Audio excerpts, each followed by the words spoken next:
देश के नामचीन शायर मुनव्वर राणा भाजपा पर भड़के हुए हैं। वजह है पसमानदा कार्ड। राणा को गुस्सा इस बात का है कि आखिर मुसलमानों के एक वर्ग के लिए भाजपा पसमानदा शब्द का इस्तेमाल क्यों कर रही है। राणा ने यहां तक कह दिया कि मुसलमानों को भाजपा ने भिखारी बना दिया।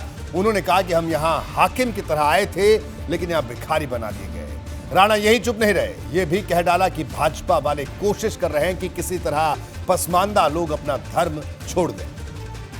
आप कीजिएगा, भारतीय जनता पार्टी ने तो जो खुशहाल मुसलमान थे उसको भी पसमानदा कर दिया है। योगी जी रोज 2, 4, 10 मुसलमानों के घर गिरवाते हैं, लोग कुर्की करवाते हैं, किसी की नौकरी जाती है, किसी के साथ कुछ होता है।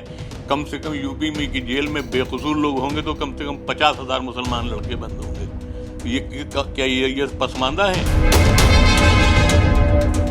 निशाने पर पीएम मोदी से लेकर सीएम योगी तक है। मशहूर शायर मुनव्वर राणा कह रहे हैं कि मुसलमान भारत में हाकिम की तरह आए थे और यहाँ भिखारी बना दिए गए। नामी शायर आपे से इस कदर बाहर हैं कि पूछिए मत। जब हमने अवार्ड वापस किया था तो हमने यही कहा था कि अगर मोदी जी मेरे साथ सिर्फ दादरी चलें और इखलाक के बच्चों के आंसू पोंछ दें तो ये जो 20 करोड़ वोट इधर उधर मारे मारे फिरते हैं, एक रात में उनकी झोली में चले जाएगी और कांग्रेस का वजूद मिट जाएगा। मेरी वाइफ और मेरी बहू मेरे साथ गई वहाँ लूलू माल। अच्छा, इनको औरतों को क्या मालूम, वो अपने एक कोने में खड़ी कोने नमाज पढ़ ली होगी, सब उनको डिटेन कर लिया गया। मैंने बड़ा हंगामा किया, मैं बहुत चीखा चिल्लाया। गुस्सा इस बात का कि भाजपा ने ये पसमानदा सम्मेलन की शुरुआत ही क्यों की है। तल्खी के साथ कह रहे हैं कि जब मुसलमानों में अगड़ा पिछड़ा जैसी कोई बात नहीं तो फिर पसमानदा का राग क्यों अलापा जा रहा।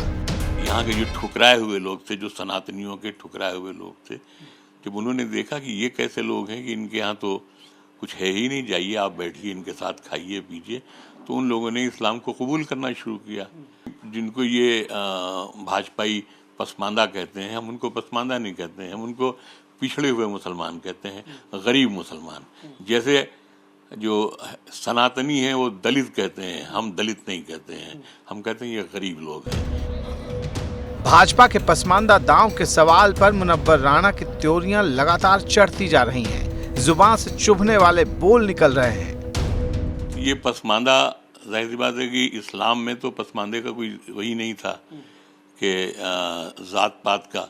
अरब में कोई नहीं जानता है कि कौन किस जात का है, सिर्फ ये जानता है कि ये अरबी है और इसी पर शादी होती है, इसी पे ब्याह होता है। कि मेरा बाप मुसलमान था इसकी मैं गारंटी लेता हूँ, लेकिन मेरी माँ भी मुसलमान थी इसकी मैं गारंटी नहीं ले सकता।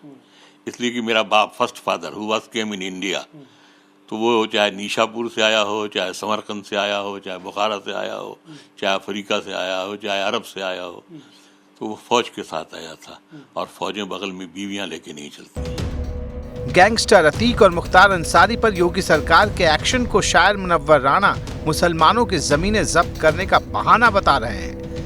ठीक है साहब, आपकी दुकान चल रही है, दुकान तो बहुत लोगों की चल रही है। कभी हिटलर की भी चली थी, कभी यजीद की भी चली थी, कभी रावण की भी चली थी, आपकी भी चल रही है, चला लीजिए आप। लिए अतीक अहमद के नाम पर अभी आप झूठ मूठ जाके कह दीजिए कि मुनव्वर राणा का ये घर जो है ये अतीक अहमद का बनवाया हुआ है, तो वो भी गिरा दिया जाएगा।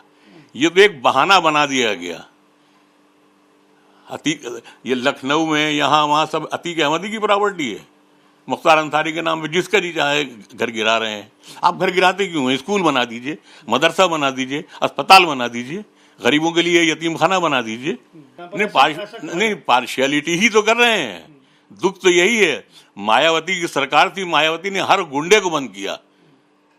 यहाँ तक कि उनका एमपी खुद आया उनसे मिलने के लिए, वही वहाँ का आजमगढ़ वाला, उसको बंद करवा दिया। लेकिन योगी जी के टारगेट पे तो सिर्फ मुसलमान है। मुनव्वर राणा यही नहीं रुके, सीएम योगी पर चुभने वाले हमलों की बौछार कर दी। यहाँ तक कह दिया कि गोरखनाथ ट्रस्ट की जमीन भी मुस्लिम नवाब ने दी थी। मुख्यमंत्री के लिए ये शर्म की बात है कि वो कहते हैं कि जब मुझे मालूम हुआ कि टीपू सुल्तान के लड़के मतलब पर पोते मैसूर में, हालांकि उनकी मालूमात बहुत कमज़ोर हैं, पढ़े लिखे कम हैं, टीपू सुल्तान के पर पोते कलकत्ते में रिक्शा चलाते हैं। तो उनका मुझे खुशी हुई कि जब वो मालूम है टीपू सुल्तान के लड़के रिक्शा चलाते हैं।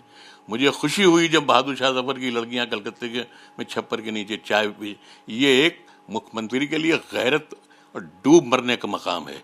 ये शर्मिंदगी का मकाम है कि वो सिर्फ बादशाह नहीं थे, वो स्वतंत्रता सेनानी थे।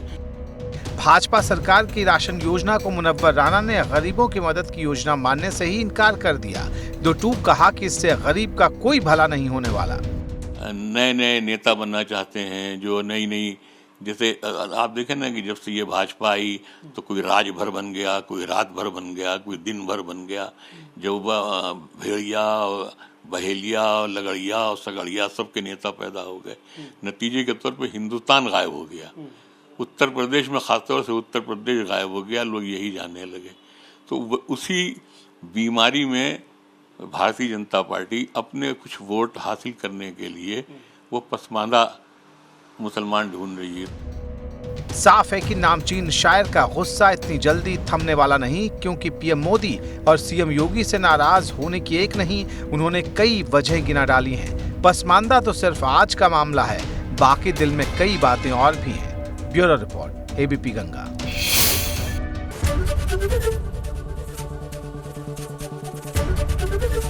एबीपी गंगा, खबर आपकी, जुबान आपकी।